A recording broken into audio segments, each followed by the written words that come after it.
So why did I choose 2D hand-drawn animation? I don't know the exact reasons, but I've always been drawn to media created with hand-drawn 2D animations. While all art styles are good, and there's nothing wrong with sprite artwork or 3D rendered artwork, for me, 2D hand-drawn animation has always just breathed more life into the game. Even though I am a complete noob when it comes to hand-drawn animation, I thought I would give it a shot. So instead of starting off with an easier exercise such as a bouncing ball, I decided to try a walking animation, and after working on that for a while, I didn't think it looked half bad. So after feeling a little more confident about the walk cycles, I decided to give it a try on the main character for the game. The main character for this game will be a samurai turtle. I don't have any traditional 2D animation software, and since I already have a goal of learning Blender 3D, I decided to use Blender. Now I know what you're thinking. Why choose a program made for 3D rendering for 2D animation?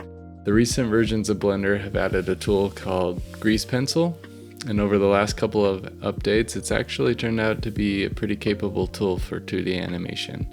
So I'm gonna stick with it for now. So after drawing and animating all of the pieces of the character, we have a best effort walk cycle. I know it isn't very smooth because I really only have the keyframes and no in-between animations, and my technique could sure use some work, but it isn't too bad for my first attempt at 2D animation. Look at him with his little shifty eye. After that, I imported the animation as still frames and imported those into Godot. I used the animation player to create the animation using those still frames exported from Blender. Then we added the walk animation in the code. Now let's run the game.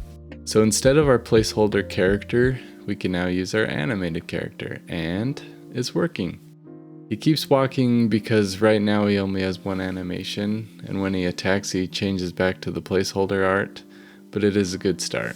We can hurry and fix the walking in place problem by adding an idle animation when left or right are not being pressed. Now obviously we probably want an idle animation that is actually an animation instead of a still frame, but this will do for now. Looks like we broke our sword animation though, so we better go fix that in the code. There we go, we got our sword animation back. So I thought that the character looked a little small, so I decided to make the character and the enemy assets larger so it was easier for the player to see. So now let's give our character a little sword animation in Blender. It is very rudimentary, but it'll do for now. Let's go back into Godot and add this animation to the animation player as well. Notice that when the sword swings, the collision box around the sword area becomes a different color and it becomes active. I'm not sure if this is the best way of doing this, but this allows the character to not collide where he shouldn't, but still be able to detect collision when the attack button is pressed.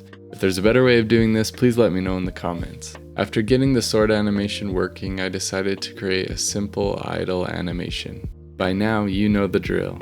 I imported the still frames into Godot and added an animation for the idle state. Added some sound clips, and there we go. We have an animated player character. And that will be all for this devlog video. Thank you so much for watching. If you would like to continue to follow me on my game dev journey, please consider subscribing to my channel. I will see you next time. Take care.